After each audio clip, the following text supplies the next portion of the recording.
మీరు public litigation కేసులు వేసే క్రమంలోనే మీరు బేసిక్గా మీ సొంత సామాజిక వర్గం మీద కూడా ఒక కేసు వేశారు.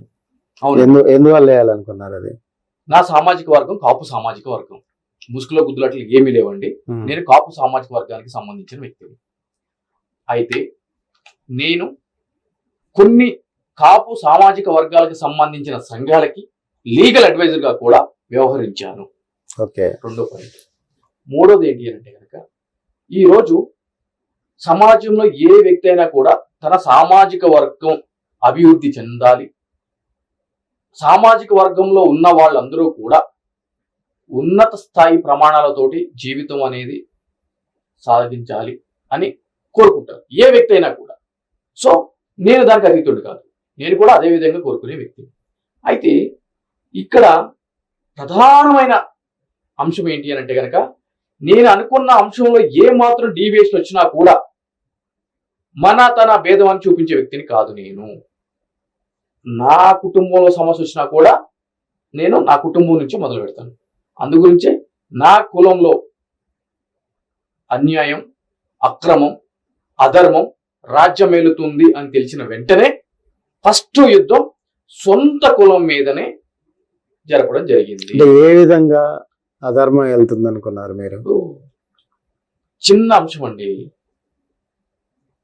కేసీఆర్ గారి గవర్నమెంట్ లో కాపు కులాల బాగు కోసం ఏం చేశారు అనంటే కనుక 6 ఎకరాల 35 గుంటల భూమిని GOMS నెంబర్ 87 2/8/2023న ఈ 6 ఎకరాల 35 గుంటల స్థలం ఎక్కడుంది అని అంటే గనక షేర్లింగంపల్లి మండలం కానామెట్ విలేజ్ రంగారెడ్డి జిల్లాలో ఉంది.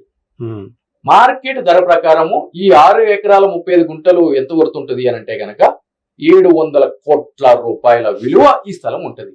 అటువంటి 700 కోట్ల రూపాయల విలువ కలిగిన స్థలాన్ని కేసీఆర్ గారు రాజకీయ స్వప్రయోజనం కోసం ఎంతకి ఇచ్చారు అని అంటే కనుక 600 రూపాయలకి ఇస్తూ ఆ యొక్క జియోని హైడ్లో పెట్టడం జరిగింది.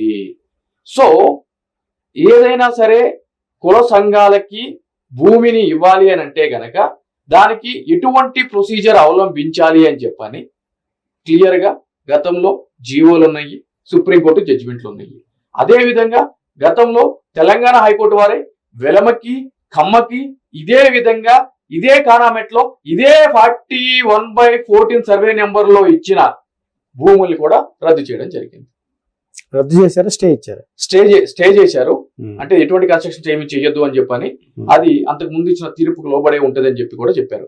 డస్ మీన్ దట్ అది రద్దు చేసినట్టే. ఇవాళ రేపు అబ్సల్యూట్ ఇది ఆర్డర్. సో ఇచ్చారు. మరి అటువంటి అప్పుడు ఆ కులాలకి మిగిలిన కులాలకి లేని ధర్మం, న్యాయం ఇక్కడ ఎందుకు అప్లై అవుతుంది? ఈ రోజు ఈ యొక్క తెలంగాణలో 20% పాపులేషన్ ఉన్న కాపుల గురించి మనం మాట్లాడుకుందాం. ఈ రోజు 300 కాపులు, అంటే ఇక్కడ కాపుల్లో మళ్ళీ 2 వర్గాలు ఉన్నాయండి. 300 కాపులు అంటే తెలంగాణ ప్రాంతానికి సంబంధించిన ఏదైతే కనుక కులం ఉందో వాటిని 300 కాపుల కింద బీసీ కింద పరిగణించబడటం జరుగుతుంది. ఆంధ్రాకి సంబంధించి ఇక్కడే స్థిరపడిన వ్యక్తులకి ఆబ్వియస్లీ ఓసీ స్టేటస్ ఉంది కాబట్టి వాళ్ళు కాపులుగా పరిగణించబడటం జరుగుతుందండి. సో ఈ బీసీ వర్గానికి సంబంధించిన సామాజిక వర్గానికి సంబంధించిన 300 కాపులకి ఆల్రెడీ అక్కడ మణికొండ దగ్గర కోకాపేటలో ఇవ్వడం జరిగింది. వాళ్ళు అక్కడ బిల్డింగ్ కట్టుకోవడము ఇవన్నీ కూడా చేయడం జరిగింది. ఇక్కడికి వచ్చేటప్పటికి ఇక్కడ ఏం జరుగుతుంది అంటే కనుక కొంతమంది వ్యక్తులు వాళ్ళు మేము రిటైర్డ్ ఐఏఎస్లు, IRSలు అని చెప్పుకుంటూ అసలు వాళ్ళ కులానికి ఏ సేవ చేశారు, ఎప్పుడు చేశారు, ఏం చేశారు, ఎవరికి చేశారు అనేది సంబంధం లేకుండా రాత్రికి రాత్రి ఒక అసోసియేషన్ అనేది క్రియేట్ చేసి MP MLA కాలనీలో ఒక దొంగ అడ్రస్ క్రియేట్ చేసి రాత్రికి రాత్రి మాకు ఇంత బలం ఉంది అని చెప్పని. దొంగ అడ్రస్ కాదు అది, దాంట్లో ఒక IFS అధికారి అంటున్నాను కూడా నేను చెప్తాను. దాన్ని నేను చెప్తాను, కంటిన్యూ చేసినాక నేను అది చెప్తానండి. ఒక అడ్రస్ క్రియేట్ చేసి వాళ్ళు ఏం చేశారు అని అంటే కనుక ఈ యొక్క స్థలం అనేది తీసుకోవడం జరిగింది. ఒక సంఘానికి స్థలం ఎందుకు ఇచ్చారు? వాళ్ళ కన్సిడరేషన్స్ ఏంటి? సామాజిక సంక్షేమం కోసము మేము ఈ యొక్క భూమిని కేటాయించడం జరిగింది అనేది జీవోలో మెన్షన్ చేయడం జరిగింది. ఈ రోజు ఒక కులం అంటే ఒక IAS, ఒక IPS, ఒక IRS, having bench car, BMW car, అదే విధంగా ఒక 100 కోట్ల ప్రాపర్టీ ఉన్న వాళ్ళే కులమా అండి? ఈ రోజు కూరగాయలు అమ్ముకునేవాడు కులం కాదా? ఈ రోజు రోడ్డు మీద స్వీట్లు అమ్ముకునేటాడు కులం కాదా? ఈ రోజు లేబర్ వరకు పనిచేసుకునేటాడు కులం కాదా? ఈ రోజు ఈ 6 ఎకరాల 35 గుంటల్లో వీళ్ళు బిల్డింగ్ కట్టడానికంట ఒక మనిషి దగ్గర 5 లక్షల రూపాయల సభ్యత రుసుము అనేది తీసుకుంటారంట. అట్లా కాదు, మీరు ముందుగా ఒక క్వశ్చన్ అంటే ఒక ఐఏఎస్ అయితేనో ఐఆర్ఎస్ అయితేనో కుల సంఘాలు ఉండకూడదు అంటారా? కరెక్ట్. ఐఏఎస్లు ఉండొచ్చు, ఐపీఎస్లు ఉండొచ్చు, జడ్జిలు ఉండొచ్చు, కానీ ఎటువంటి సామాన్య వ్యక్తికి చోటు కల్పించకుండా ఒక గూడు పుటానీలుగా పై స్థాయిలోనే రాత్రికి రాత్రి ఒక నలుగురు కలిసి ఒక అసోసియేషన్ ఏర్పాటు చేసి నెక్స్ట్ డే భూమి తీసుకున్నారు అని అంటే గనక దీని అర్థం ఏంటండి? అంటే కులం అంటే గనక ఓన్లీ ఐఏఎస్లు ఐపీఎస్లేనా? సామాన్యుడికి చోటేది? తర్వాత సంఘాలకు అవకాశం ఇస్తామని చెప్పారుగా. అవునండి, ఏ విధమైన ప్రాతిపదికన ఇస్తున్నారు? నేను అనేది ఏంటి అని అంటే కనుక నేను ఏమంటున్నాను, 2023 ఆగస్టులో ల్యాండ్ అలాట్ అయ్యింది. నేను ఎప్పుడు వేసాను? 2023 డిసెంబర్లో నేను దీన్ని ఛాలెంజ్ చేశాను. స్టే ఆర్డర్ ఎప్పుడు వచ్చింది? 2025 ఫిబ్రవరిలో స్టే ఆర్డర్ వచ్చింది. అంటే 2023 8th మంత్ నుంచి 2025 ఫిబ్రవరి వరకు ఆల్మోస్ట్ సంవత్సరం 8 నెలల సమయం ఉందండి. మరి ఈ సంవత్సరం 8 నెలల సమయంలో మీరు చెప్తున్నట్టు ఎంతమందికి సామాన్యులకి వీళ్ళు ఏం చేశారు అనేది నాకు ఒక విషయం చెప్పండి. ఈ రోజు నేను ఓపెన్ గా కెమెరా ముందు నేను చెప్తున్నాను. మీరు అనొచ్చు, మీరు ఏదో వ్యక్తిగత కారణాలతో దీన్ని ఏదో ఛాలెంజ్ చేశారని చెప్పి మీరు అనుకోవచ్చు కదా. ఆల్రెడీ అంతకు ముందు ఆర్డర్లు ఉండగా కూడా, అంటే కమ్మకి వెలమకి ఆల్రెడీ ఇటువంటిది స్టే ఆర్డర్ ఉండగా కూడా నేను 2023లో అదే ఆర్డర్ ప్రకారం ఇది కూడా స్టే చేయాలంటే గనక వీళ్ళు 2025 వరకు కూడా కేసు రాకుండా ఆపారు. ఒక న్యాయవాదిగా ఉండి నేను కెమెరా ముందు నేను చెప్తున్నాను.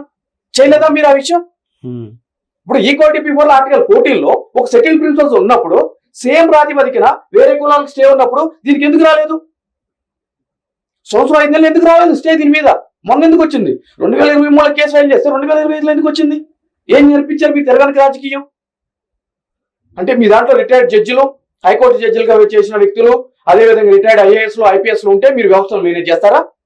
ఇంత తెగించి కొట్లాడే న్యాయవాది ఉండగా కూడా నేను కేసు ఫైల్ చేస్తే సంవత్సరాల పట్టింది తీర్పు రావడానికి అంటే కనుక ఏం జరుగుతుంది? అంటే నరేష్ గారు, ఇక్కడ కోపం ఆ సంఘం మీద, లేకపోతే కులం మీద, లేకపోతే ప్రాతినిధ్యం ఇచ్చే వ్యక్తుల మీదనా, లేదంటే దీని మీద అల్టిమేట్ గా కులానికి నష్టం జరిగిందనే భావన ఉందా లేదా మీకు? కులం పేరు చెప్పుకుని వాళ్ళ సొంత ప్రయోజనాలతో లబ్ధి పొందే వ్యక్తుల మీద నా కోపం. కులం పేరు చెప్పుకుని కులం పేరు చెప్పి బయట కులం దగ్గర, బయట వ్యక్తుల దగ్గర తాకట్టు పెట్టే వ్యక్తుల మీద నా కోపం. ఎట్లా? ఏ విధంగా అంటారా? ఇప్పుడు ఈ రోజు ఇక్కడ బిల్డింగ్ ప్రపోజల్ పెట్టిరండి, ఏం చేస్తారండి? ఇక్కడ వాళ్ళు చెప్తుంది ఏంటి? వాళ్ళు ఏమంటారు? మేము ఒక మల్టీ లెవెల్ హాస్పిటల్ కడతాము, అదేవిధంగా పెద్ద బిల్డింగ్లు కడతాము, హాస్టల్స్కి ఇస్తాము, అవి చేస్తాము, ఈ చేస్తామని చెప్పని అంటున్నారు. 5 లక్షల రూపాయల సభ్యత రుసుమా అండి? చెప్పండి, నేను 5 లక్షలు కట్టగలనా అండి? కూరగాయలు అమ్ముకునే వ్యక్తి 5 లక్షలు కట్టగలరా అండి? అంటే 5 లక్షలు కట్టకపోతే కాకుడు కాదా?